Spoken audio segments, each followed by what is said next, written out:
Is that floating in midair? What the f? Alright, what is going on, everybody? Welcome back to the channel. It's me, MCKOOKIE. So in this video I wanted to talk about my thoughts on Dead by Daylight in 2020. And first of all, I just wanted to say thank you guys a lot for all the support that I got on my killer tier list video for console. You guys hit that with a lot of likes, got a lot of views on that. And I really appreciate your comments. Everybody asking me my opinion on what I think of killers and builds, and honestly I just wanted to address some of those questions in this, as well as my opinion on the overall game as it stands right now. And honestly, I think you guys should play whatever killer and use whatever survivor with perks that you enjoy. I mean, you don't always need to use what's the most viable thing in the game. I noticed a lot of you were telling me you like Legion, who I don't enjoy playing very much, and I guess one could argue he's not the most viable killer in the game. But if y'all enjoy Legion or Leatherface, I say honestly play what you enjoy, because at the end of the day we're playing games to have fun, and you don't always need to use like Spirit or Hillbilly if you feel like playing Legion. So yeah, that's that. And I get a lot of questions on the last video about what killers I think are good. In my opinion, hasn't changed too much, even though honestly I haven't been enjoying this game too much, so I haven't really played it too much in the last 2 months. My opinion is mostly the same as the last video. I think top 5 killers, you're still looking at Spirit, the Nurse if you can play her. If you can't, she's terrible. Spirit, Freddy, Hillbilly, I'd say. Probably Ghostface 4th, and then I'd say either Oni or Demogorgon could probably round out the top 5, or Huntress if your aim is really good.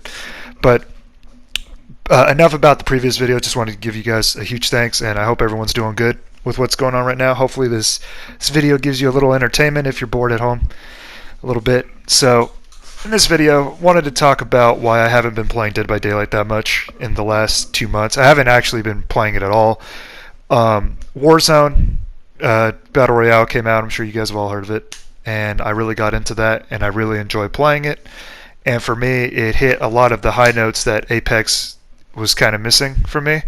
So between that and this game not really being balanced on the killer side, I kind of stopped playing around the Ruin nerf, and I didn't really like how they kind of removed the one perk that made a lot of killers viable at the highest of ranks, because I normally play around rank 1 as a killer and a survivor, and I play both sides equally, so I'm able to kind of play devil's advocate for both sides. And to me it was very clear that the game is heavily in favor of survivors, and the game will probably never be balanced for a full party of survivors, survivors with friends. I don't think this game is really balanced around 4 people being in a chat, which is fine, but it's like, I don't know, not really a fan of how they nerfed Ruin without touching gen speeds at the time. I know they recently made it so that gens get repaired slightly slower, but it's still not where I believe it should be. But I've been keeping track of Dead by Daylight. I watch True Talent, I watch Arditha, so I'm not completely just kicking this game to the side. It's the kind of thing where I recently re-downloaded it just to see how it plays. The gameplay in the background is actually like my second time playing on this map, because I stopped playing a few weeks before Deathslinger came out, so I have not played as the Deathslinger, and I haven't played against him, and I just wanted to check out his new map. So I have no idea where anything really is on this map. That's why I kind of... Well, you'll see what happens at the end, but I don't really know where anything is. My first match was against the Myers that gave me the jump scare that you saw in the intro clip, and he kind of wasn't really playing for real, so that doesn't really count. So this is like my second time playing on this map. But overall, I see them making a lot of positive changes for Dead by Daylight 2020. I know they changed a lot of the tiles and some of the windows that were, kind of broken, and they're trying to balance killers to have, better quality of life. I still want to see more dramatic killers for the ones that I mentioned were weaker in my previous video when I did the killer tier list video. I'll link that down below if you guys are curious what my thoughts are on killers. But anyway, yeah, I feel like there's some killers in this game. They definitely could use a little bit of help. I saw they helped out Legion a bit, gave him some of his tracking power back when he's in Feral Frenzy, but there's other ones like, Leatherface and Trapper that are just, they really seem like they're left behind in this game. And Clown, man, Clown is, I made that video, I don't know what, 2, 3, maybe 4 months ago, kind of losing track of time. But the Clown is still in a really sad spot. And I guess in general, what I expect out of PvP games, and this isn't just Dead by Daylight, but this is another reason why I kind of stopped playing Apex as well, because when I started playing Warzone, I simultaneously stopped playing this game and Apex Legends, and it's because I didn't really care for how long they're taking to add content and do balance changes. To be honest, like I think, I mean, Call of Duty Warzone's not perfect, of course. Like, RPGs are still insane, and I've uploaded videos to my channel where I get more kills with the RPG than I do with an actual, gun, and those are still running wild. Like, they nerfed the akimbo snake shots, but they didn't nerf RPGs yet. So, like, a full team of 4 in quads can have a total of, like, 24 rockets, and EOD perk is only like a soft counter.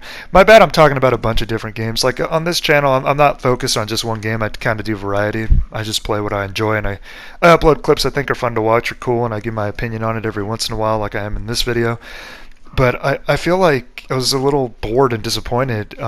Dead by Daylight had a lot of problems as far as, like, if I wanted to play with a friend. Like, I play with my buddy, they call me Water.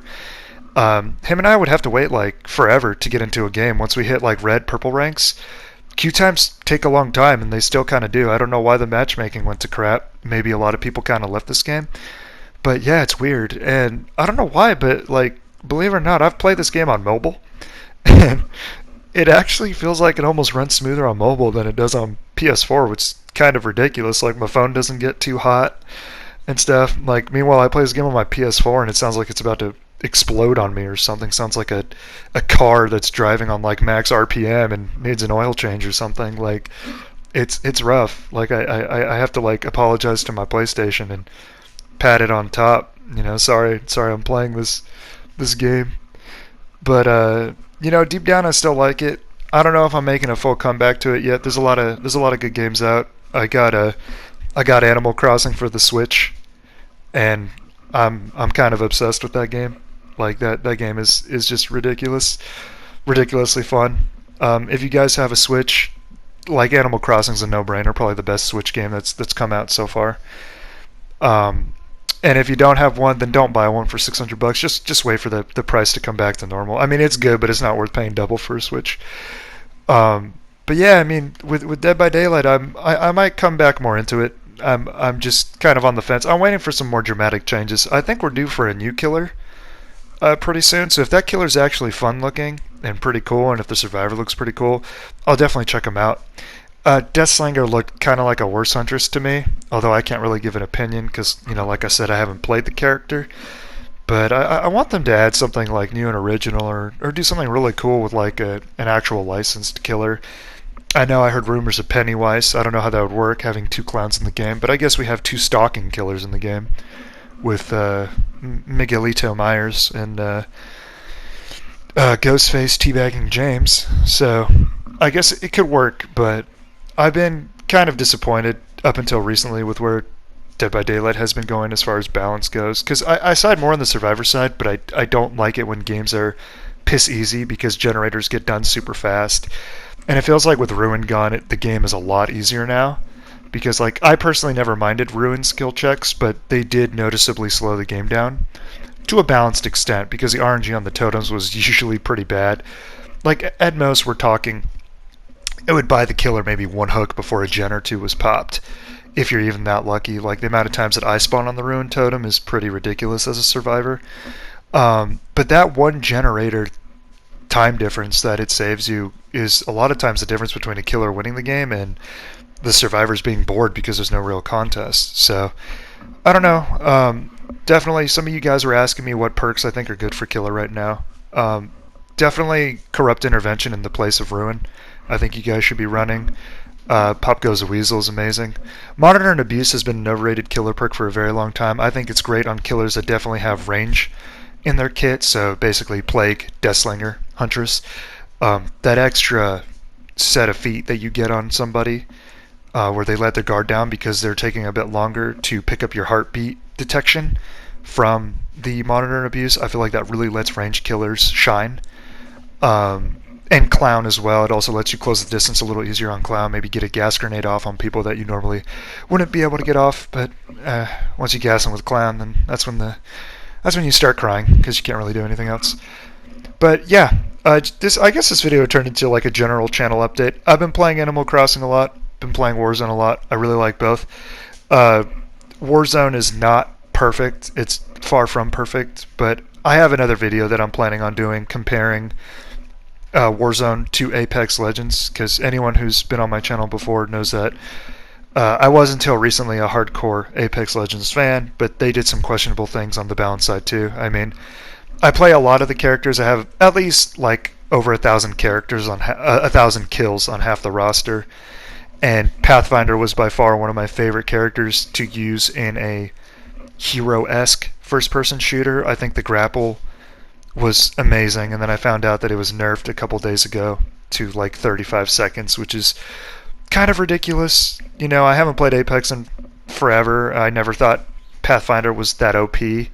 I feel like it's one of those things where it's kind of like Pharah and Overwatch, where Pharah didn't really need to be nerfed a year ago when they nerfed her splash damage, but because people can't aim, they have to balance for the lower skill of players. But I don't know, hopefully they change that. But definitely Warzone has been the focus of my gaming right now. That's why you guys have seen me do more Warzone videos. And like I said, I do want to do a comparison video of Warzone versus Apex and which one I think is better or more enjoyable overall. Just my opinion, of course. And spoiler alert, I think Warzone is more fun for a variety of reasons that I'm not going to get into in this video per se, but definitely wanted to share my thoughts on that.